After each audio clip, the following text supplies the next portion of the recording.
రైతు భరోసా కార్యక్రమంలో భాగంగా వ్యవసాయ యోగ్యమైన భూములన్నింటికి రైతు భరోసా పథకం కింద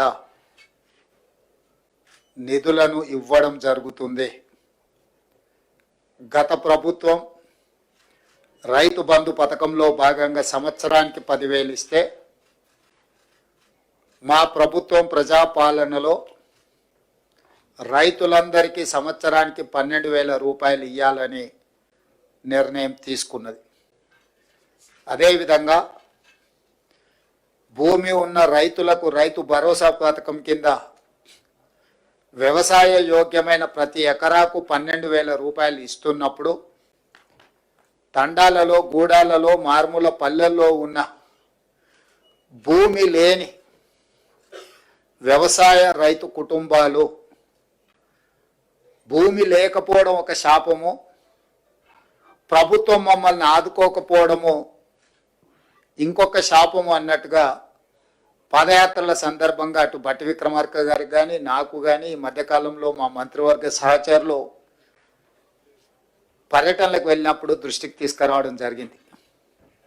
అందుకే మా ప్రభుత్వం భూమి లేని వ్యవసాయ కుటుంబాలకు ప్రతి సంవత్సరానికి 12,000 రూపాయలు వాళ్ళకు కూడా ఇవ్వాలి, వాళ్ళు కూడా మన సమాజంలో మనలో భాగమే అని గుర్తించి ఈ పథకాన్ని అమలు చేయాలని నిర్ణయం తీసుకున్నది. ఈ పథకానికి ఇందిరమ్మ ఆత్మీయ భరోసా పథకం అని చెప్పి నామకరణం చేయడం జరిగింది. ఈరోజు భూమి ఉన్న వ్యవసాయ యోగ్యమైన భూములకు రైతులకు ఎకరాకు 12,000 ఇవ్వడమే కాకుండా భూమి లేని వ్యవసాయ కుటుంబాలకు సంవత్సరానికి 12,000 రూపాయలు ఇందిరమ్మ ఆత్మీయ భరోసా పథకం కింద ఇవ్వాలని నిర్ణయం చేయడం జరిగింది. ఇవాళ తెలంగాణ ప్రభుత్వం తీసుకున్న ఈ నిర్ణయం ఏదైతే ఉందో 15,000 రూపాయలు ఇస్తాం ఎకరానికి అని చెప్పి ఇవాళ 12,000కే కుదించి సంబురాలు చేయమంటున్న రేవంత్ రెడ్డి ప్రభుత్వం ఖచ్చితంగా తెలంగాణ ప్రజానీకాన్ని, తెలంగాణ రైతాంగానికి తీరని ద్రోహం చేస్తున్నది, తీరని అన్యాయం చేస్తున్నది. ఈ ద్రోహాన్ని, ఈ వంచనని తెలంగాణ రైతులు ఎట్టి పరిస్థితిలో మరి క్షమించరు అనేది తప్పకుండా మా పార్టీ యొక్క ఆలోచన. అందుకే నమ్మి ఓటేసిన పాపానికి డిక్లరేషన్ల పేరిట మీరు ఇచ్చిన వాగ్దానాలు, గ్యారంటీల పేరిట మీరు చెప్పిన మాటలు పచ్చి మోసం అని చెప్పి ఇవాళ తెలంగాణ రైతన్నలందరికీ అర్థమైంది. కాంగ్రెస్ పార్టీని ఖచ్చితంగా భవిష్యత్తులో పాతరేస్తారని చెప్పి మేమైతే బలంగా అనుకుంటా ఉన్నాం. నిజంగా చెప్పాలంటే మోసం అనే పదం కాంగ్రెస్ పార్టీకి సంబంధించినంత వరకు చాలా చిన్న పదం. దగా, నయవంచన, ఈ పదాలు కూడా నిజంగా చెప్పాలంటే సరిపోదు. డిక్షనరీలో కొత్త పదాలు ఎత్తుకాలి వీళ్ళు చేసిన ఈ ద్రోహానికి. అందుకే ఇది ఒక చీకటి అధ్యాయంగా మిగిలిపోతుంది. కపట నాటకాలకు, నోరు తెరిస్తే పచ్చి అబద్ధాలకి, ఇంకొక మాటలో చెప్పాలంటే అబద్ధానికి అంగీలాగు దొడిగితే ఇగో ఈ కాంగ్రెస్ పార్టీ నాయకత్వంలాగా ఉంటుందని చెప్పి వాళ్ళ రాష్ట్ర రైతాంగాన్ని మొత్తానికి కూడా అర్థమైంది. కేసీఆర్ గారి పరిపాలనలో 10 ఏళ్లలో ఆనాడు రుణమాఫీకి, అదేవిధంగా రైతు బంధు పథకానికి రెండింటికి మాత్రమే నేను చెప్పేది, మిగతా చెప్పని కూడా చెప్పట్లేదు. డైరెక్ట్గా రైతుల ఖాతాల్లో పడ్డ పైసల గురించి మాత్రమే చెప్తున్నాను నేను. రైతు బంధు రూపంలో 73,000 కోట్లు, 27,500 కోట్ల రూపాయలు మీకు రుణమాఫీ రూపంలో, ఈ 2 పథకాలు మాత్రమే 1,00,000 కోట్ల రూపాయలు ఇవాళ రైతుల ఖాతాల్లో వేసిన ఘనత కేసీఆర్ ప్రభుత్వంది.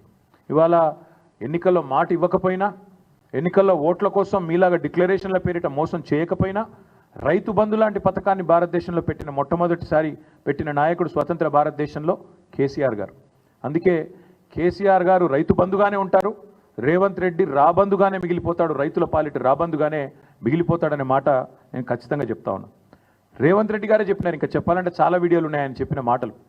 డిసెంబర్ 3కు ముందు తీసుకుంటే 5,000, డిసెంబర్ 3 తర్వాత తీసుకుంటే 7,500 రూపాయలు ఇస్తానని చెప్పి ఆనాడు ఎన్నికల కమిషన్కు ఉత్తరం రాసి రైతు బంధు ఆపి సన్నాయి నొక్కులు నొక్కిన వాడు రేవంత్ రెడ్డి. ఆ రోజు 10,000 రూపాయలు కేసీఆర్ గారు 2 పంటలకు ఇస్తుంటే 3 పంటలకు ఇయ్యవా, 3వ పంటకి ఇయ్యవా అని అవహేళన చేసిన వాడు రేవంత్ రెడ్డి. 10,000ను బిచ్చమన్నవాడు, ముష్టి అన్నవాడు రేవంత్ రెడ్డి. మరి ఇవాళ మేము అడుగుతున్నాం, 10,000ను ముష్టంటివి, బిచ్చమంటివి, 15,000 ఇస్తానంటివి, ఇవాళ 12,000కు సరిపడి మళ్ళీ అదేదో గొప్ప విషయంలాగా చెప్పుకుంటే సిగ్గనిపిస్తలేదా నీకని అడుగుతా ఉన్నాం. కనీసం మాత్రం చీమగుట్టినట్టన్నా అనిపిస్తలేదా? ఇచ్చిన మాటలు ఈ రకంగా సిగ్గు లేకుండా తప్పుతుంటే కనీసంగా కూడా ఏం అనిపిస్తలేదా అని అడుగుతా ఉన్నాం. ఓడదాటదాకా ఓడమల్లన్న, ఒడ్డుకెక్కినాక బోడమల్లన్న. ఇక అది కాంగ్రెస్ పార్టీ యొక్క వైఖరి మొదటి నుంచి కూడా. రాహుల్ గాంధీ నుంచి మొదలు పెడితే రేవంత్ రెడ్డి దాకా అందరి వైఖరి అదే. నేను అడుగుతా ఉన్నా రాహుల్ గాంధీని కూడా, కష్టం వస్తే వస్తా అంటివి, ఇది నా గ్యారంటీ అంటివి, పిలువుండ్రి వస్తా అంటివి.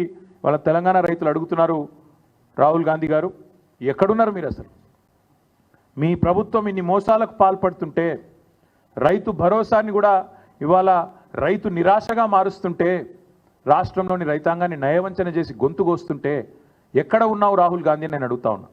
వచ్చే దమ్ముందా? వరంగల్కి వస్తావా? ఏదైనా ఒక గ్రామానికి వచ్చి రైతులతో కూర్చుంటావా? మాట్లాడతావా? కనీసం ఎందుకు ఈ రకంగా మోసం చేస్తున్నదో నీ రేవంత్ రెడ్డి ప్రభుత్వం చెప్పే ధైర్యం ఉందా? మేనిఫెస్టోలో ఇచ్చిన మాటను నిలబెట్టుకున్నందుకు ముందుగా ముఖ్యమంత్రి నుంచి మొదలు పెడితే రాహుల్ గాంధీ దాకా ఖచ్చితంగా తెలంగాణ రైతాంగానికి క్షమాపణ చెప్పాల్సిందే.